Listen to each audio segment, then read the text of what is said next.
Ini tanjakan sapi ini gradiennya sekitar 10-12%-an. Terus ini saya main di level 1 motor asisnya. Nah, speednya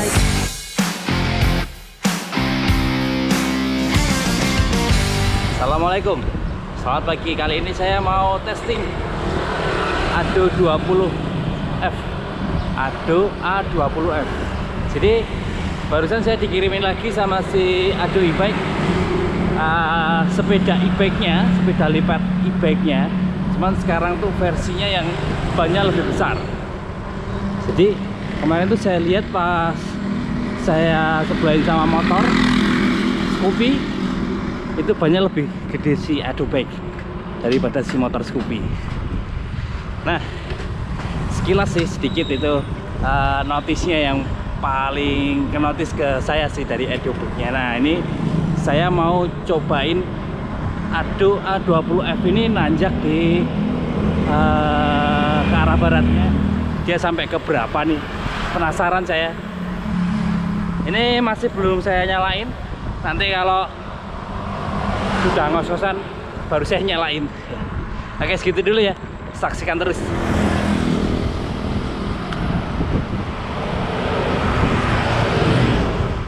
Kemarin dapat helm juga ya, nih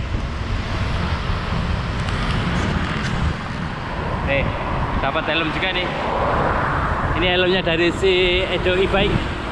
Oh iya, ini juga sudah ada kacanya.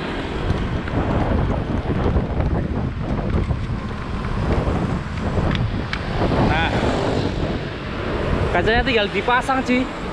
Jadi ini ada magnetnya tuh 3 tuh, samping kanan, tengah, sama samping kiri. Oh, jadi cuman kacanya nggak terlalu gelap ya. Jadi kita masih harus pakai kacamata lagi sih, soalnya ini terlalu tipis.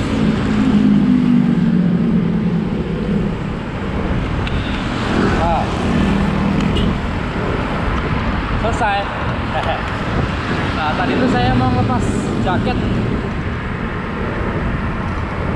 lumayan, ternyata panas pakai jaket tuh.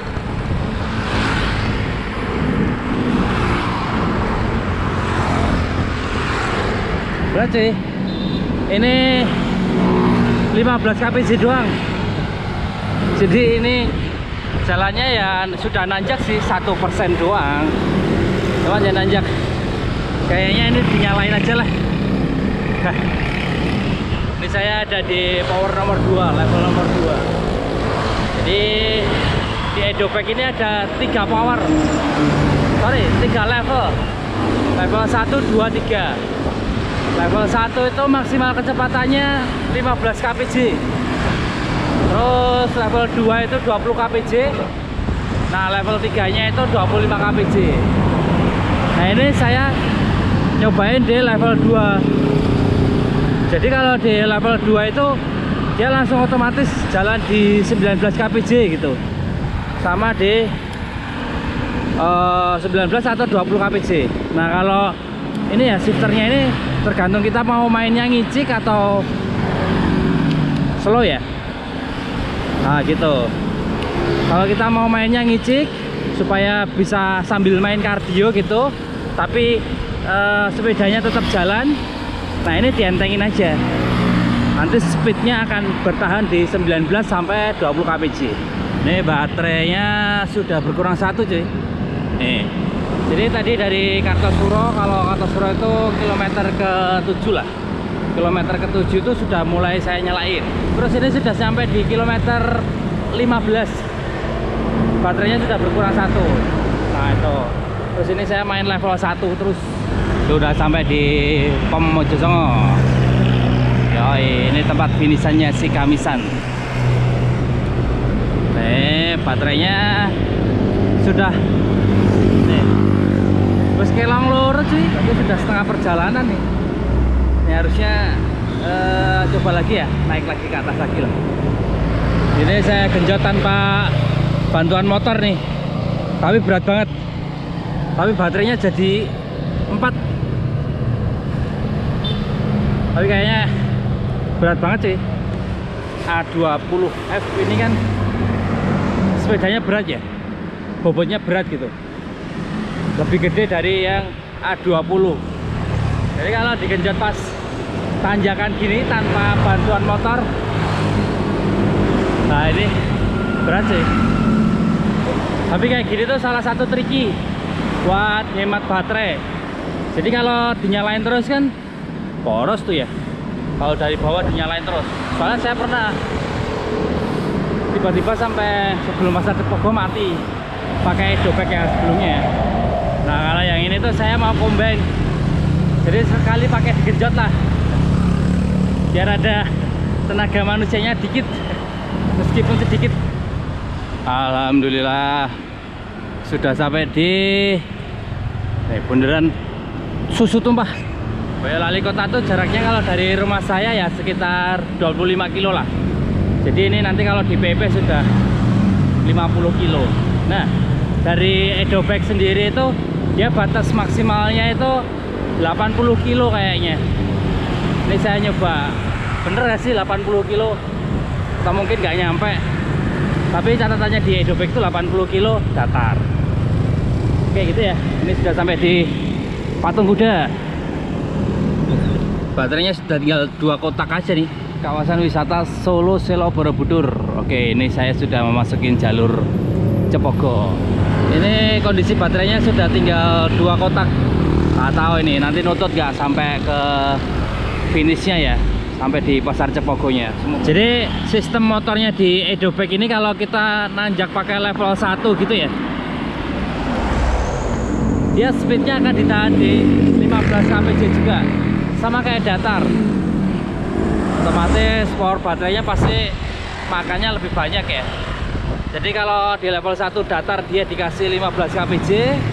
Nah ini kalau di tanjakan ini ya sekitar mungkin 4%-an lah, 4% 5% gitu, dia masih diupayakan di 15 kpj. Nah ntar nggak tahu nih kalau di 15% apakah dia di level 1 juga diupayakan di 15 kpj juga atau mungkin turun. Coba nanti saya cek. Yuk. Biasanya kalau di tanjakan sini saya jalannya 10, 11, 12. Ya sempat kalau jalan 16, 18 kpj itu sempat. 20 kpj pun sempat. Tapi cuma paling beberapa meter doang. Nah ini sama si e-bike ini lumayan dibantu nih. Ini bisa konsis 15 kpj dan lumayan nggak ngap-ngap. Masih nanjak lagi. Ini sudah di pertigaan Paras, Selo Magelang Penggung. Nih, ini sudah baterainya tinggal 1 doang. Wah ini kayaknya sudah maksimum nih. Jadi ini belum ketemu tanjakan yang 10% lah ya. Cuman ini tadi nanjak dari pintu gerbang jalan Cepogo tadi speednya konsisten 15%. Coba kita lihat di Strava deh. Jadi dia itu bisa mempertahankan speednya itu di 15% karena bantuan motor asisnya itu ya. Ini sudah di pom bensin arah ke Cepogo, SPBU Cepogo nih. Ini kalau sampai di mana? Tanjakan Sapi, depan situ tuh ada Tanjakan Sapi namanya. Nyampe nggak sih? Kalau nyampe ya alhamdulillah, kalau nggak nyampe ya nanti nggak jadi nanjak. Oke, kita persiapan di Tanjakan Sapi. Ini jadi dulu kalau pas awal-awal nyepeda itu Tanjakan Sapi ini jadi tolak ukur nih buat saya ya. Jadi sebelum ke Cepogo, pasar Cepogo harus menyelesaikan Tanjakan Sapi ini dulu nih ya, gitu dulu gitu. Kalau sini lulus nanti boleh ke tahap selanjutnya dulu ya. Sekarang kan bisa minta bantuannya si e-bike. Ini Tanjakan Sapi ini gradiennya sekitar 10-12%-an. Terus ini saya main di level 1 motor asisnya. Nah speednya itu sekarang ada di 0,8 tuh. Jadi nggak bisa 15 kpj kayak yang di gradien 4%, 5% tadi. Nah kalau yang di sini speed listriknya cuman 7 kpj doang. Ini di level 1. Stop sini dulu lah. Nih, sekarang sudah sampai di Tanjakan Sapi, KUD Cepogo. Jadi ternyata ini sampai di Tanjakan Sapi baterainya tinggal 1 doang. Ini kalau mati sekarang tinggal 2 tuh. Cuman kayaknya kalau menurut saya sih kalau sampai Pasar Cepogo nggak nutut ya. Pasti nanti mati sebelum Pasar Cepogo. Tuh, tadi saya ngelewatin tanjakannya, gradiennya itu sekitar 10-12% lah kira-kira sih segitu. Oke, segitu dulu ya. Jadi ini tadi sedikit tes si Edo e-bike-nya. Saya pakai nanjak dari rumah ke Pasar Cepogo sih tujuannya. Cuman ini karena sampai di Tanjakan Sapi ternyata baterainya cuman tinggal 1 kotak. Nah ini kayaknya saya mending turun aja, nanti yang baterai 1 kotak itu buat jaga-jaga saya pas perjalanan pulang. Oke, sampai segini dulu. Sampai ketemu di video-video selanjutnya. Wassalamualaikum.